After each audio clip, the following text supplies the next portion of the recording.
नमस्कार श्रोताओं, शाम के ठीक 8:30 बजे हैं और ये समय है आपके अपने खेल खबरों के कार्यक्रम स्पोर्ट्स कैन का। स्पोर्ट्स कैन के आज के एडिशन में मैं हूं आपका होस्ट और दोस्त विनय सक्सेना और तमाम खेल खबरों पर विस्तार से चर्चा करने के लिए हमारे साथ स्टूडियो में मौजूद हैं वरिष्ठ खेल पत्रकार श्री राकेश थपलियाल। राकेश जी, कार्यक्रम में आपका स्वागत है। बहुत बहुत धन्यवाद।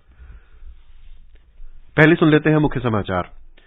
रवि दहिया ने घुटने की चोट के कारण बिश्केक रैंकिंग सीरीज कुश्ती प्रतियोगिता से नाम वापस लिया।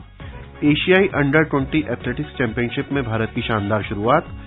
महिला जूनियर एशिया कप हॉकी में कल भारत मलेशिया के खिलाफ पूल 1 में अपना दूसरा मैच खेलेगा और थाईलैंड ओपन बैडमिंटन टूर्नामेंट में कोरिया की एन सेजंग ने महिला सिंगल्स का और थाईलैंड के कुनलावत वितिदशन ने पुरुष सिंगल्स का खिताब जीता।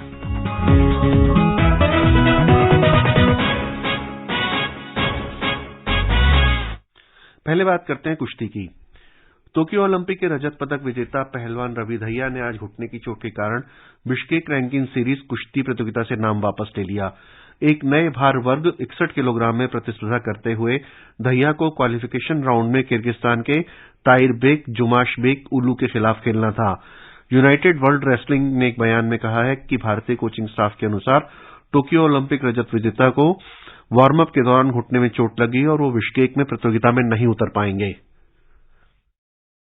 दहिया की अंतर्राष्ट्रीय प्रतियोगिता में अंतिम उपस्थिति 10 महीने पहले बर्मिंघम राष्ट्रमंडल खेलों में हुई थी, जहां उन्होंने पुरुषों के फ्री स्टाइल 57 किलोग्राम वर्ग में स्वर्ण पदक जीता था। इस बीच इसी भार वर्ग में पंकज ने क्वालिफिकेशन राउंड में जॉर्जिया के जियोर्गी गोनियाश्विली को 8-2 से हराकर क्वार्टर फाइनल में प्रवेश कर लिया, जहां उनका मुकाबला भारत के ही अमन सहरावत से होगा। 70 किलोग्राम वर्ग में मुलायम सिंह भी क्वालिफिकेशन में कजाकिस्तान के दोझान एसेटोव पर 9-4 से जीत के साथ क्वार्टर फाइनल में पहुंचे। भारत ने टूर्नामेंट में अब तक 4 पदक जीते हैं। ग्रीको रोमन पहलवान मनजीत ने गुरुवार को कांस्य पदक जीता था, जबकि भारतीय महिला पहलवानों ने शनिवार को 3 पदक जीतकर भारत की तालिका को 4 पदक पर पहुंचा दिया। महिला वर्ग में एशियाई चैंपियनशिप की कांस्य पदक विजेता मनीषा ने महिलाओं के 65 किलोग्राम वर्ग में प्रतिस्पर्धा करते हुए बिश्केक रैंकिंग श्रृंखला 2023 में पहला स्वर्ण पदक जीता। नॉर्डिक राउंड में प्रतिस्पर्धा करते हुए मनीषा ने 4 राउंड में 4 मैच जीतकर गोल्ड जीता। रितिका, जिन्होंने एशियाई चैंपियनशिप में कांस्य भी जीता, उन्होंने महिलाओं के 72 किलोग्राम वर्ग में रजत पदक जीता, जबकि पूर्व एशियाई चैंपियन और 2021 विश्व चैंपियनशिप की कांस्य पदक विजेता सरिता मोर ने महिलाओं के 59 किलोग्राम वर्ग में कांस्य पदक जीता। शिव प्रकाश मिश्र, स्पोर्ट्स कैन। राकेश जी, प्रदर्शन तो हमारा इसमें ठीक है, लेकिन अब रवि दहिया को लग गई चोट, तो अब आगे एशियाई खेलों के हिसाब से क्या रहेगा?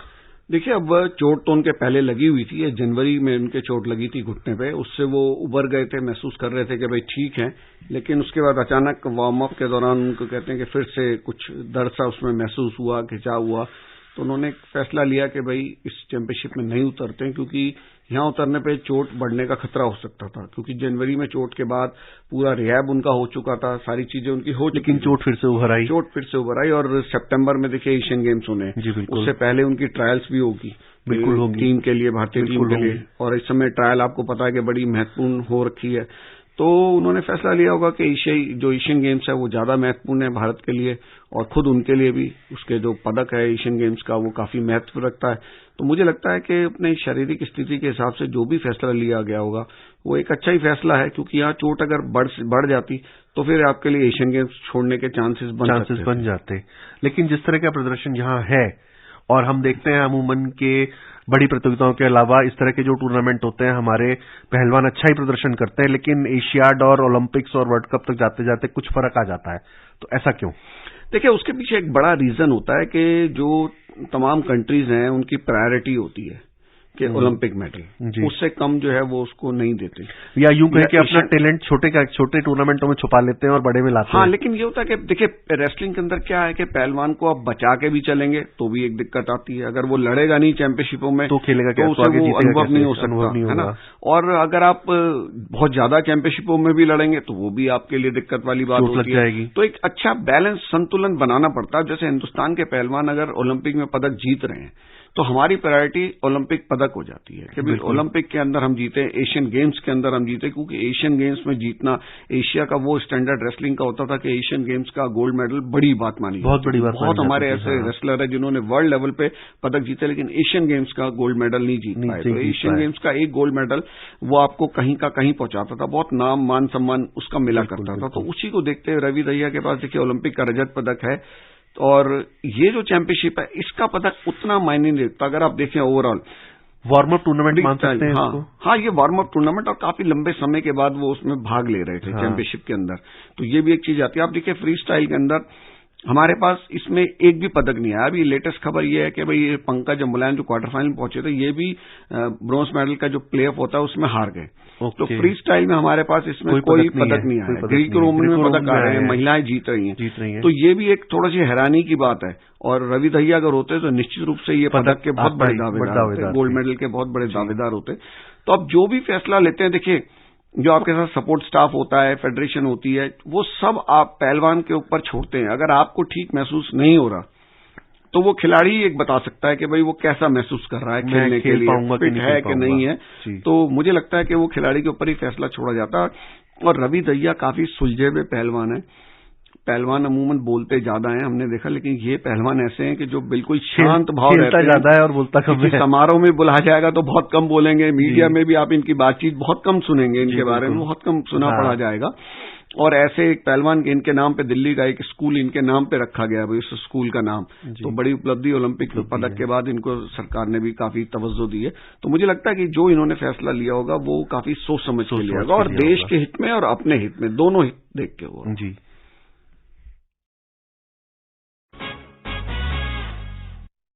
अब बात करते हैं एथलेटिक्स की।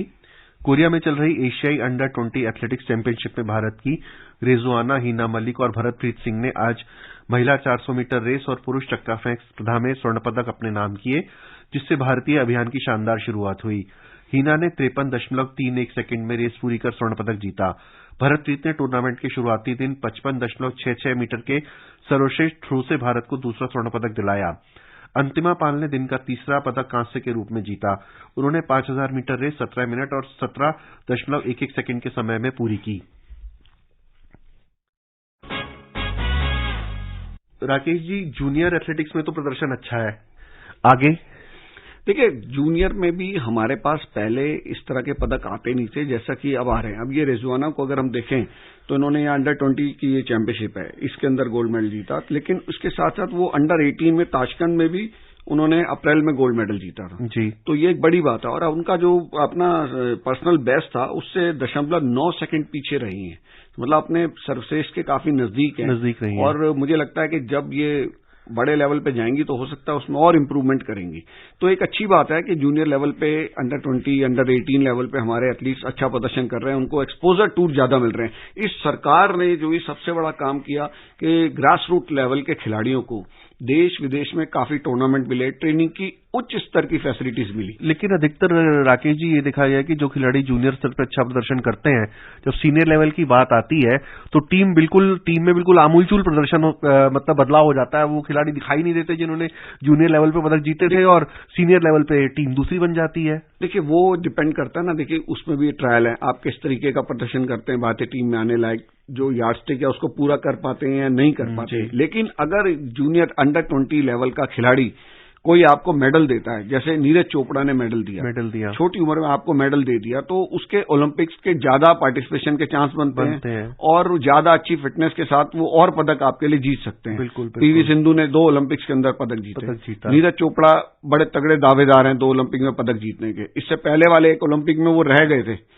पार्टिसिपेट करने से। लेकिन अगर वो होते तो शायद देखिए कितना होता। हम पहले देखते थे कि यूनिवर्सिटीज के खिलाड़ी कोरिया के होते थे, वो जीतते थे तो वो फिर वो लगातार जीतते थे क्योंकि कम उम्र में वो ओलंपिक के अंदर पार्टिसिपेट करते थे। तो ये जो एक्सपोजर टूर भारत सरकार इन खिलाड़ियों को देती है, जो उच्च स्तर की ट्रेनिंग फैसिलिटीज इनको देती है, उस वजह से ये हमारे जूनियर लेवल पे अच्छा कर रहे हैं। और यही खिलाड़ी देखेगा आप सीनियर लेवल पे आएंगे और ये वहां पे भी अच्छा प्रदर्शन करते नजर आएंगे, क्योंकि विदेशी खिलाड़ियों के साथ ट्रेनिंग भी हमें मिलती है। बिल्कुल, ये एक बड़ी बात है। जब ट्रेनिंग में आप उनके आसपास का प्रदर्शन करने लगते हैं तो आपको कॉन्फिडेंस आता है कि आप इनको हरा भी सकते हैं और जीत भी सकते हैं। और उनका सारा पैटर्न आप देखते हैं, ट्रेनिंग शेड्यूल उनका किस तरीके से है, वो कैसे अपने को तैयार करते हैं, इससे भी काफी फर्क पड़ता है। जब चैंपियन खिलाड़ियों को आप देखते हैं कि वो कैसे अपने को तैयार करते हैं। मैं आपको बताऊं, मैं अभी लखनऊ से आ रहा हूं, जहां पर खेलो इंडिया यूनिवर्सिटी गेम्स हुए थे।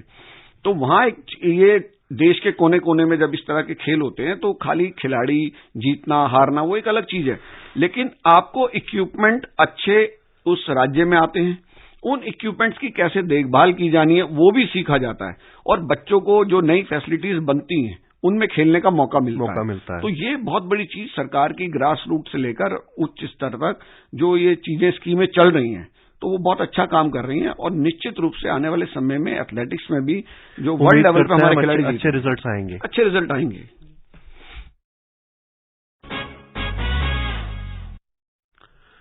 अब बात करते हैं हॉकी की। जूनियर महिला एशिया कप हॉकी में कल भारत मलेशिया के साथ पूल ए का अपना दूसरा मैच खेलेगा।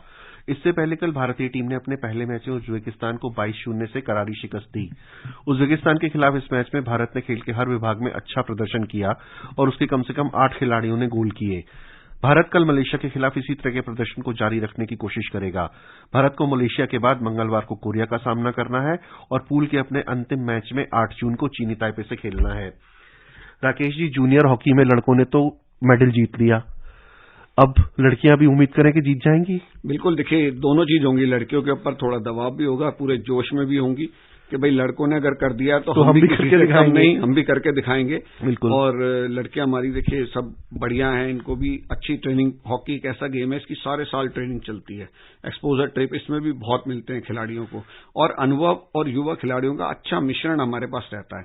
और जूनियर स्तर पर जब आपके खिलाड़ी अच्छा खेलते हैं तो निश्चित रूप से सीनियर के लिए आपको अच्छी बेंच स्ट्रेंथ एक मिलती है। बिल्कुल। और बहुत सी ऐसी खिलाड़ी भी होती हैं जो जूनियर भी खेल रही होती है, सीनियर भी खेल रही होती है। बिल्कुल। तो ये काफी अच्छा है। और जिस तरह की पहले मैच में धमाकेदार जीत की है 22-0, बहुत बड़ा अच्छा स्कोर है। जो वो एवरेज वाली चीज है उसमें तो ये बहुत आगे निकल गया। और सबसे बड़ी बात है कि खेलने वाले 11 में से 8 खिलाड़ियों ने गोल किए। बिल्कुल, ये एक बड़ी बात है। और आजकल क्या ना, टोटल हॉकी की चीज है, सबको करना है। गोलकीपर को भी अब तो आगे आने की छूट है। बिल्कुल, चीजें जो है काफी बदल चुकी हैं। तो मुझे लगता है कि एक अच्छी तैयारी इनकी है। और एशिया कप जो है काफी एक प्रतिष्ठित टूर्नामेंट रहता है, और पुरुषों ने जीता है तो ये लड़कियां भी चाहेंगी कि पीछे नहीं रहेंगी, और हम तो चाहेंगे कि पीछे ना रहें और बिल्कुल जीत कर आए। और ओमान के साथ यहाँ से भी एक अच्छी खबर हमारे पास आए और जीत के आए, और उनका जोरदार स्वागत जैसे लड़कों का हुआ है वैसे मुझे लगता है इस टीम का भी होना चाहिए। जी।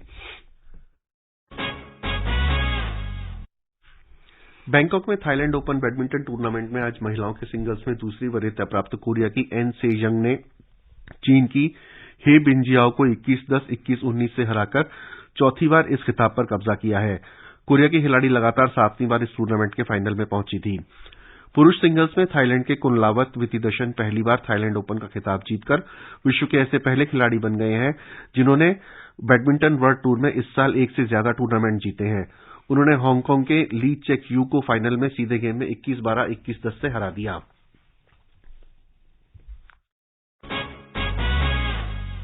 जर्मनी में चल रही आईएसएसएफ जूनियर विश्व कप में आज भारतीय निशानेबाज गौतमी भनोट और अभिनव साव की जोड़ी ने 10 metre air rifle mixed team स्पर्धा में स्वर्ण पदक जीता।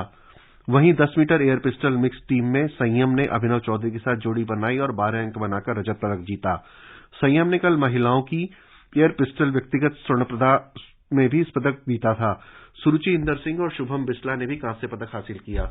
एक बार फिर जूनियर खिलाड़ी बहुत अच्छा कर रहे हैं निशानेबाजी में। बिल्कुल, लेकिन सीनियर लेवल पे देखिए, सीनियर लेवल पे क्या हो रहा है, जो बड़ी चैंपियनशिप होती है जैसे ओलंपिक्स है, उसके अंदर जो फेलियर है वो सबको हैरान किए हुए है। तो इसमें मेरी खिलाड़ियों से बात भी हुई तो उन्होंने कहा होता क्या है कि जब एक बड़ा खिलाड़ी आपका उतना अच्छा परफॉर्म नहीं कर पाता तो उसका प्रेशर बाकी खिलाड़ियों पे आता चला जाता है, जबकि इनके साथ मेंटल ट्रेनर भी है, सारी चीजें, तमाम सुविधाएं, शूटर्स को बहुत सुविधाएं मिलती है इस देश के अंदर, बड़े टूर भी मिलते हैं, चैंपियनशिप भी बहुत हैं, लेकिन उसके बाद वो ओलंपिक्स में वो चीज नहीं आ पा रही जो इनसे उम्मीद की जाती थी, वरना हमारे ओलंपिक में अच्छे पदक हो सकते थे। तो होप करते हैं कि जब भी हम निशानेबाजी के किसी भी टूर्नामेंट का कोई रिजल्ट देखते हैं तो पता चलता है कि हमने 10 मीटर में भी जीता, 25 मीटर में भी जीता, सब में जीता, हमारे खिलाड़ियों ने जीता और खूब गोल्ड लाए और नंबर 1 पे रहे। लेकिन वही जब जूनियर खिलाड़ी सीनियर टीम के सिलेक्शन पे वही दिखाई नहीं देते और फिर जब हम बड़े टूर्नामेंट में जाते हैं तो वो रह जाता है। खैर दोस्तों, अब समय नहीं है हमारे पास और श्रोताओं अब समय अनुमति भी नहीं दे रहा है खेल खबरों पर चर्चा करने के लिए। राकेश जी, आप हमारी स्टूडियो में आए, इसके लिए धन्यवाद। शुक्रिया आपका।